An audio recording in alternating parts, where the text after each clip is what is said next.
T'as beau avoir le meilleur contenu du monde, t'as beau avoir la meilleure caméra du monde, le meilleur éclairage du monde, un beau studio, tout le setup, sauf que si ton son est pas bon, le monde ne va pas vouloir écouter. Qu'est-ce que tu as à dire? C'est pas plus compliqué que ça, c'est simple. Le son, c'est la chose la plus importante quand tu crées du contenu. Si tu as un petit micro cheapo qui est à 50 pieds de la caméra, c'est sûr que tu vas avoir un son qui est rempli d'écho, plein de bruit de fond, trop faible. Ça va être la pire expérience que tu vas donner aux gens qui vont écouter ton contenu. Puis même s'ils t'aiment, même s'ils veulent savoir qu'est-ce que tu as à leur dire, ils vont se décourager, ils vont fermer l'onglet, ils vont aller sur YouTube puis regarder une autre vidéo qui va parler de la même affaire. Donc, le son, c'est important. Et moi, je suis quelqu'un qui obsède sur le son depuis tellement longtemps. Tu n'as aucune idée à quel point c'est important pour moi. J'ai dépensé un peu trop d'argent pour de l'équipement sonore. Ceci étant dit, c'est tout à votre avantage. Je suis présentement dans mes studios Les Bunkers, dans lesquels j'ai une variété de micros qu'on va pouvoir tester ensemble dans cette vidéo. Et j'en ai également apporté de chez moi. Donc, ceci, c'est le Sennheiser MKH50 que j'ai reçu ce matin. Donc, je ne l'ai jamais essayé encore. On va l'essayer ensemble. J'ai également celui que je teste depuis un certain temps chez moi. C'est le Earthworks Icon Pro. Donc, celui-là aussi, on va le tester ensemble. Je vais vous montrer à quoi ça ressemble. J'ai également un Rode Procaster devant moi ici. J'ai un Sony ECM55B qui est un micro lavalier et j'ai un Rode NT-G3 qui se trouve là, à être perché au-dessus de moi. Donc, tous ces micros-là, c'est pas des micros cheap. Okay? Le moins cher, c'est le Procaster qui se trouve devant moi. Celui-là, il coûte environ 300 $.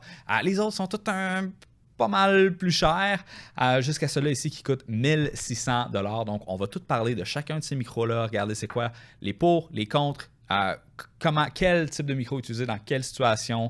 Je vais essayer de faire un petit briefing là, autour de tout ça. Premièrement, le micro que j'ai présentement, ça c'est un micro de broadcast. C'est ce qui est utilisé à la radio. Ça prend il faut parler relativement près de ce micro-là pour être capable que le son soit capté. Donc, lorsque vous faites des podcasts, il ne faut pas l'avoir comme ça sur la table et qui est loin. Non, il faut vraiment parler là, pour qu'il soit environ 1 point ou 2 du visage pour être capable d'avoir un bon son. Donc, ça fait quoi? Ça fait en sorte qu'on est relativement restreint dans le genre de mouvement qu'on peut faire. On ne peut pas être debout. Il faut absolument être genre, assis à une table. C'est pour ça que c'est vraiment bon pour la radio, pour les podcasts. C'est un bon ratio qualité-prix pour avoir une belle voix riche. Sans payer trop cher, c'est vraiment un bon package. Ensuite de ça, on va avoir les lavaliers. Donc, je vais juste changer pour le micro lavalier pour que tu puisses entendre la différence. Donc, tu m'entends présentement avec le Sony ECM55B. C'est un micro à 470 $. C'est un micro à condensateur omnidirectionnel. Donc, ça prend tous les sons autour, mais c'est relativement un micro qui est faible, qui n'est pas excessivement sensible. Donc, ça prend juste le bruit de la personne qui va porter le micro. Ça ne va pas prendre les bruits ambiants tant que ça. C'est un excellent micro qui est très, très fiable. C'est pour ça que je l'ai choisi. Il y a moyen de trouver des lavaliers qui sont excellents pour pas mal moins cher que ça. C'est juste qu'au studio, je voulais avoir un micro que je sais qui était capable d'en prendre au niveau là, de l'usure, de l'usage, pour que les gens ne brisent pas accidentellement le micro. Je veux pas que les gens aient l'impression d'avoir besoin de faire attention et de mettre des gants blancs à chaque fois qu'ils ont besoin de faire une manipulation. Donc, ce micro-là est pratique à cause qu'on n'a pas besoin de parler dans une direction particulière. On peut être sur un tableau blanc, on peut montrer quelque chose à l'écran, sur un PowerPoint, peu importe, on peut se promener sur le stage. Le son nous suit et ça, c'est le principal avantage de ce micro-là. C'est sûr que ça prend un type de chandail particulier. Avec un col de t-shirt, ça se fait aussi, sauf que c'est pas idéal.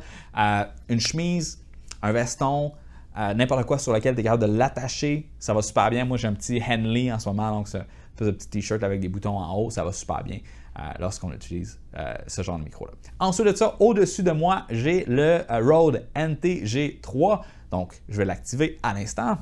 Et voilà, c'est le micro que j'utilise la plupart du temps lorsque je fais mes formations. Et ce qui est bien avec ce micro-là, c'est qu'on est capable de libérer l'espace pour faire en sorte qu'on n'ait pas besoin d'avoir un gros micro dans notre face.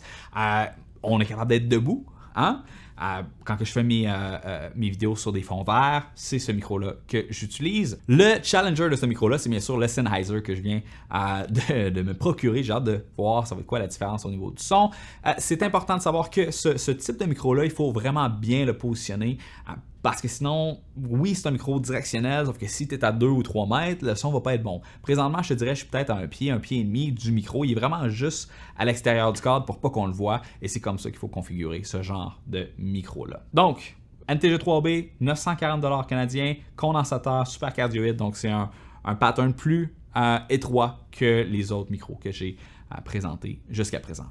Maintenant, ce que je vais faire, c'est utiliser la magie du montage pour être capable de vous montrer ces deux autres micros-là.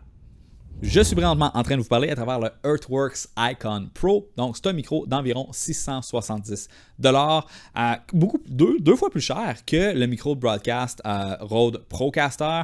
Je ne sais pas si le son sonne meilleur. Ceci étant dit, la première chose que je remarque, c'est que le son est beaucoup plus fort. On a besoin de moins de gain pour être capable de driver ce micro-là que celui-là. Il a fallu que je baisse d'environ 20 décibels le gain sur mon micro. Donc, on va voir qu'est-ce que ça va donner comme différence au niveau du son. Bien sûr, en post-production, j'enlève tous les effets. Donc, il n'y a aucun noise remover, il n'y a aucun de-reverb. Vous entendez le son directement à partir du micro. La seule manipulation que je fais, c'est normaliser le volume pour que tous les micros sonnent à peu près au même décibel. Je viens d'installer le Sennheiser MKH50. Je n'ai pas encore utilisé ce micro-là. C'est la première fois que je l'utilise de ma vie. Donc, on va voir ça ressemble à quoi comme son. J'en ai aucune idée. J'espère que c'est bon parce que c'est mon micro le plus cher. J'espère que je ne l'ai pas acheté pour rien. Est-ce que ça vaut la peine? Est-ce que ça vaut 1600 $ cette affaire-là? Who knows? Je vais vous laisser être les juges. Dites-moi dans les commentaires lequel est votre microphone préféré. Maintenant, ce que je vais faire, c'est que je vais enregistrer les bruits ambiants de la pièce avec chacun des micros individuels pour que vous puissiez avoir une idée de c'est quoi le bruit de fond de chacun des micros.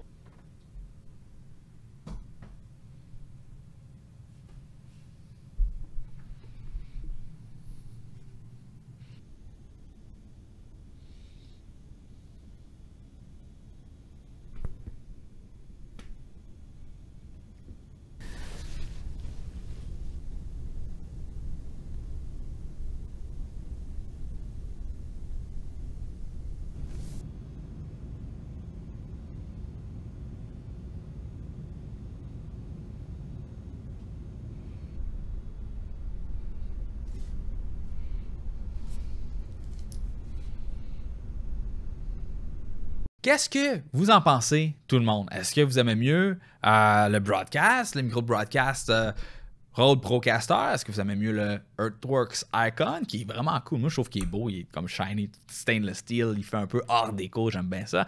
Est-ce que le Rode NTG3 est le meilleur ou c'est le Sennheiser MKH50 ou encore le fameux lavalier, que je pense qu'il est un peu mal aimé, le lavalier. Il y a très peu de gens qui viennent au studio qui utilisent le lavalier. Je trouve qu'il y a un excellent son. C'est plus difficile de se tromper, on dirait, avec le lavalier qu'avec ce micro-là, parce qu'avec ce micro-là, les gens, souvent, ils vont se mettre trop loin, et puis là, on les entend plus pendant qu'ils parlent. Alors, je pense que c'est plus facile de travailler avec un lavalier qu'avec un micro de radio, comme ça. Mais en même temps, le micro de shotgun au-dessus, ben, c'est facile aussi, sauf que souvent, les gens vont mal faire leur cadrage, vont mettre le micro, encore une fois, trop loin. Donc, laissez-moi savoir qu'est-ce que vous en pensez. Lequel de ces micros-là est-ce que vous avez préféré? Et si vous avez obtenu de la valeur dans cette vidéo, assurez-vous de la partager à quelqu'un qui potentiellement, ça pourrait lui être utile. Faites un petit share sur Facebook, faites un petit thumbs up, un like sur YouTube, allez m'écrire un petit commentaire, n'importe quoi. Ça aide la vidéo dans l'algorithme pour faire en sorte que d'autres personnes qui pourraient bénéficier du contenu qui a été partagé dans cette vidéo d'avoir ce contenu-là. Donc, c'est pour une bonne cause. Assurez-vous, partagez, like, commentaire, n'importe quoi, ça aide. Puis ça coûte rien. Fait que, why not? Sur ce, je vous dis à la prochaine, passez une belle semaine et c'est ça. Ciao!